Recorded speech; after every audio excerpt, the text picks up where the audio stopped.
Press reporter club में आप press conference ले रहे हैं, किस विषय पर है?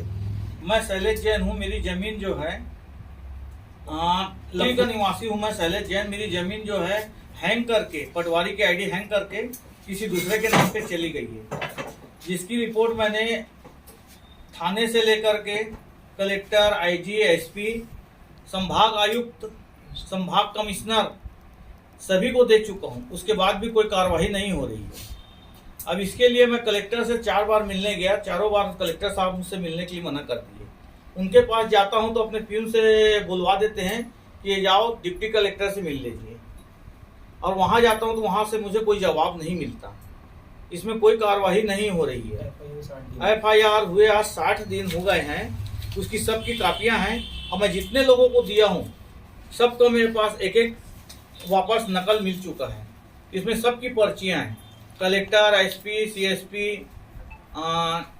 TI, नजुल अधिकारी, SDM, कमिश्नर, डिप्टी कमिश्नर, संभाग आयुक्त, सभी के पास मैं जाकर के अपनी गाथा सुना चुका हूं, लेकिन किसी ने भी मुझे आज तक के कार्रवाई का आश्वासन देने के बाद कार्रवाई हो ही नहीं रही है। और कलेक्टर साहब जवाब देने से मना कर रहे हैं, कुछ बोलते ही नहीं। मुझे बोलते हैं कि जाइए आप वहां जाकर के मिलिए। कब आपका नाम पे था, कब उसके नाम से ट्रांसफर हुआ है अगले के नाम से? ये हुआ है 4/1/25 को, 4/1/25 को एक बार लॉगिन किया गया है, और 6/1/25 को पूरा उनके नाम पे सीधे नामांतरण कर दिया गया है, जिसकी जानकारी मुझे कुछ भी नहीं थी। इसकी जानकारी मुझे 3 महीने बाद हुई है। पोर्टल से उनके नाम से इसमें मुझे पटवारी ने बताया कि मेरी आईडी जो है हैंग करके, मैं इस समय हड़ताल पे था तो मेरी आईडी हैंग करके उसने ज्योति में तिवारी का नाम बताया गया बाद में, और ये NIC से मुझे रिपोर्ट लेकर के दिया गया है।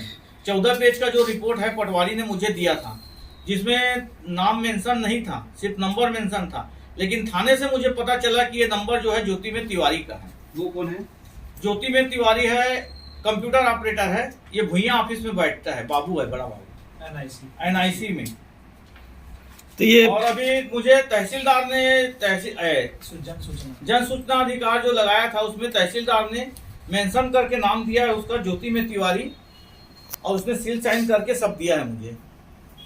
उसके बाद भी इसमें कार्रवाई कुछ हो नहीं रही है। कलेक्टर साहब जवाब देने से नकार रहे हैं। क्या बोल रहे हैं? कलेक्टर साहब कुछ जवाब ही नहीं देते हैं, मिलना नहीं चाह रहे हैं मुझसे।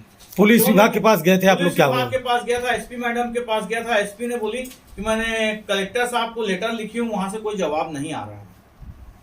आप मान रहे हैं कि पूरा प्रशासनिक अमला जो है, इसमें जो है प्रशासन ही सुस्त बैठा है। राजस्व विभाग अपने अधिकारियों को बचाने की कोशिश कर रहे हैं।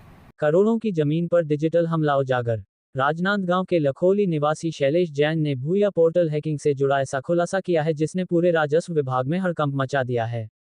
उनके अनुसार पटवारी की यूजर आईडी हैक कर उनकी करोड़ों की पुश्तैनी जमीन किसी अन्य व्यक्ति के नाम दर्ज कर दी गई। प्रेस रिपोर्टर क्लब में किया खुलासा। जैन ने आज प्रेस रिपोर्टर क्लब में आयोजित प्रेस कॉन्फ्रेंस में पूरे प्रकरण की विस्तार से जानकारी दी।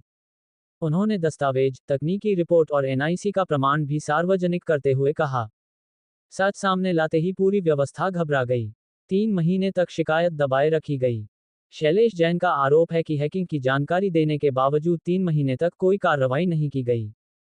जब तक हम दस्तावेज लेकर नहीं दौड़े, तब तक प्रशासन ने आंखें बंद रखीं। फर्जी नामांतरण। 115 के तहत चाचा के नाम चढ़ी 73 डिसमिल जमीन। उन्होंने बताया कि तहसीलदार कार्यालय में 115 के तहत नामांतरण कर उनकी 73 डिसमिल जमीन उनके चाचा के नाम दर्ज कर दी गई, जबकि परिवार की ओर से आवेदन तक नहीं दिया गया था। जैन का सवाल, बिना आवेदन के नामांतरण कौन करता है, सिस्टम या सिस्टम के भीतर बैठा कोई? फौती कराने पहुंचे, तब खुलासा हुआ पूरा घोटाला। मां के निधन के बाद फौती करवाने पहुंचे जैन को पता चला कि उनकी जमीन पहले ही किसी और के नाम चढ़ चुकी है। उन्होंने कहा, हम गए फौती कराने और पाया कि हमारी जमीन किसी और की कर दी गई है। NIC की पुष्टि, आईडी हैक हुई, फिर भी 6 महीने तक चुप्पी। जैन ने प्रेस कॉन्फ्रेंस में बताया कि NIC ने पुष्टि की कि पोर्टल में अनाधिकृत लॉगिन हुआ था। इसके बाद भी 6 महीने तक पूरा मामला दबा दिया गया। जैन ने सवाल उठाया। जब तकनीकी पुष्टि हो चुकी थी, फिर कार्रवाई किसने रोकी? तथ्य सामने आते ही विभाग में हड़कंप। जैसे ही जैन ने तकनीकी दस्तावेज और रिकॉर्ड मीडिया के सामने रखे, राजस्व विभाग में हलचल तेज हो गई। फाइलें खोली गईं, अधिकारी सक्रिय हुए और जांच शुरू की गई। लेकिन सवाल कायम, सत्य दिखाए बिना विभाग क्यों नहीं जागा? पूरे राजस्व तंत्र की विश्वसनीयता पर सवाल। जैन ने कहा कि यह सिर्फ उनकी जमीन का मामला नहीं बल्कि पूरे राजस्व सिस्टम की डिजिटल सुरक्षा पर गंभीर खतरा है। उन्होंने कहा, अगर पटवारी की आईडी हैक हो सकती है, तो जिले की कितनी जमीनें सुरक्षित हैं? पीड़ित की मांग, उच्च स्तरीय जांच और सख्त कार्रवाई। प्रेस कॉन्फ्रेंस में जैन ने मांग की, पूरे मामले की उच्च स्तरीय जांच हो।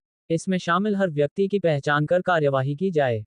डिजिटल पोर्टल की सुरक्षा को पूर्ण रूप से सुरक्षित बनाया जाए। नागरिकों में बड़ी चिंता, आज उसकी जमीन, कल किसी और की।